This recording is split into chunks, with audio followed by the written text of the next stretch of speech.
Kanchipuram వకుడా silks నాణ్యత మా ప్రాధాన్యత. మదీనాగూడ, మియాపూర్, హైదరాబాద్ లో త్వరలో శుభారంభం. మరి ఈ మూవీ తర్వాత ముకుంద తీశారు. అవును. దీనికంటే ముందు కొత్త బంగారు లోకం. ఈ కొత్త బంగారు లోకం అనేది సో మీ లైఫ్లోంచి వచ్చిన మూమెంట్స్ అనుకోవచ్చా? అంటే లైక్ మీరు ఒక లెక్చరర్గా వర్క్ చేశారు. సో ఆ టైంలో చూసిన కొన్ని థింగ్స్ కానీ అది తీసుకొని దాన్ని తగ్గట్టు మీరు రాసుకున్న స్టోరీ అనుకోవచ్చా? ఖచ్చితంగా అనుకోవచ్చు అండి. ఇప్పుడు మూవీ ఫీల్డ్లోకి వచ్చినప్పుడు మనకి అది వెళ్దాం అనుకున్నప్పుడు కథలు అనుకుంటా ఉంటాం చూసారా. అది ఎలా ఉంటుందంటే అదే మూడుతో ఉంటాం, అదే ఆలోచిస్తుంటాం కదా. సో మనం ఫిక్షనల్గా రాసామనుకోండి, అదొక స్టైల్ ఆఫ్ రైటింగ్. లేదు న్యాచురల్గా ఉన్న విషయాల నుంచి తీసుకునేది అనుకోండి. సో నేను ఇప్పుడు ఒక టీనేజ్ మీద ఒక కథ రాయాలనుకుంటున్నాను. అప్పుడు అనుకోకుండా నేను నా కాలేజీలో టీచర్గా వెళ్ళాను. ఇప్పుడు నేను అనుకుంటున్న థాట్కి సంబంధించిన లైఫే కనపడుతుంది అక్కడ. అది ఇంకా ఇంకా ఇన్స్పిరేషన్గా ఉంటుంది కదండి.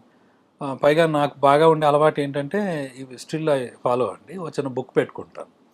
ఓకేనా, న్యాచురల్ ఈవెంట్స్ ఏదైనా కనపడతా ఉంటే నోట్ చేసుకుని మళ్ళీ మర్చిపోతామేమో.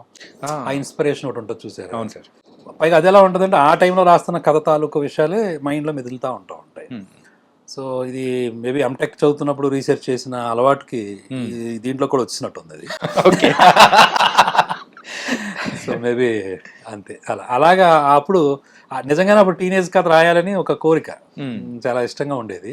ఇది సీతాకోక చిలుక ఆ టైం ఉంటాయి కదండి, ఆ ఇన్స్పిరేషన్ అలాగా ఉండేది. పైగా నాకు అట్రాక్షను ఈ కాన్సెప్ట్ ఎక్కువ ఉండేది. అప్పట్లో మనం పడుతున్న విషయమే అది. అలాంటిది కదా. కానీ అందులో మీరు చెప్పిన ఒక న్యాచురల్ ట్రూత్ ఏంటంటే యూత్లో ఇలా ఉంటుంది. యూత్ తర్వాత మనం అయితే జాబ్ చేసేటప్పుడు 30 వరకు ఇలా ఉంటుంది. 30 తర్వాతే ఎవరు వస్తే వాళ్ళు ఏది పడితే అది అని చెప్పినది యాజ్ ఇట్ ఈజ్ ఇప్పుడున్న జనరేషన్కి తగ్గేటట్టు ఉంది సార్. మీరు ఆ రోజుల్లోనే ప్రిడిక్ట్ చేసి 2008లోనే చెప్పేటప్పటికి ఒకసారి మూవీ చూస్తుంటే ఇది ఆయన ఎప్పుడో చెప్పారు, మరి అర్థం చేసుకోవాలనిపించింది. అవునండి. ఏంటి సార్ ఇది యాక్చువల్గా ఇది ఎక్కడన్నా ఎక్స్పీరియన్స్ చేశారా, లేకపోతే మొత్తం చుట్టూ ఉన్న ఆటోమేటిక్ అర్థమవుతుంది కదండి. ఇప్పుడు మనం 28 అలా ఉంటాం అనుకోండి సపోజ్. ఇంకో 2 సంవత్సరాల్లో 30 వచ్చేస్తానని ఒక ఫీలింగ్ ఉన్న ప్రతి ఒక్కరికి ఏదో అంటే అది ఇప్పుడు లైఫ్ అనేది జర్నీ. ఏది ఎప్పుడు జరగాలి అప్పుడే జరుగుద్ది.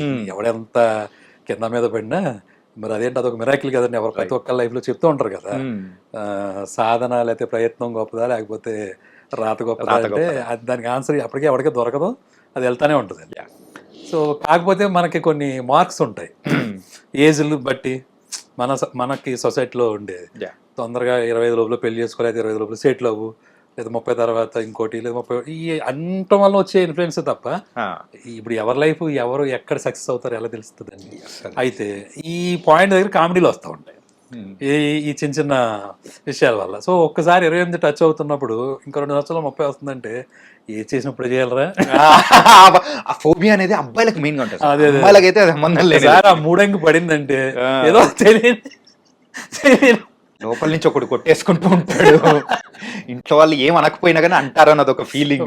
ప్రొడక్షన్ మేనేజర్స్ ఎప్పుడైనా షూటింగ్ కి అవుట్డోర్ వెళ్ళేటప్పుడు ట్రైన్ టికెట్స్ అట్లకి వెళ్ళినప్పుడు సార్ ఏజ్ అంటే 28 అండి, ఎప్పుడు 28.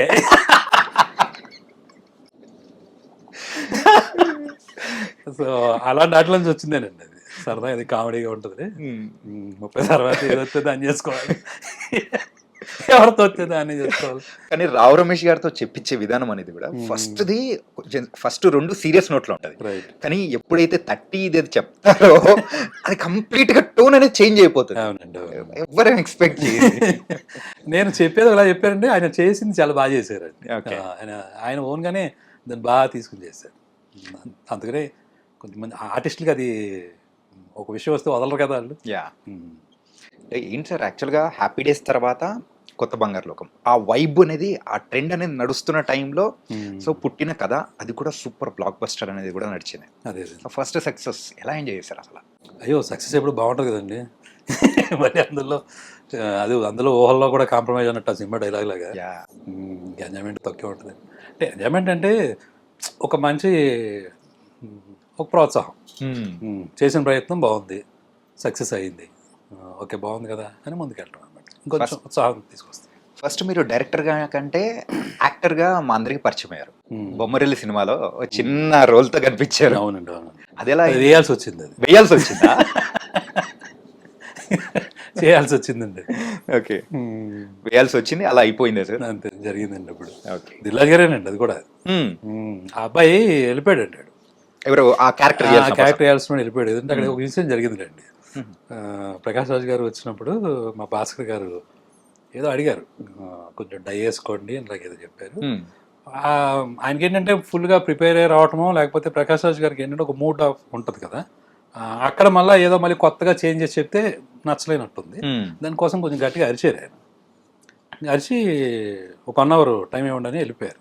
ఇలా వీడు జంప్ ఓకే వేయాల్సినోడు ఎటు వెళ్ళిపోయాడు, అందరం వెతుకుతున్నాం అండి వాడి గురించి. అది పైగా బట్టల షోరూమే కదా.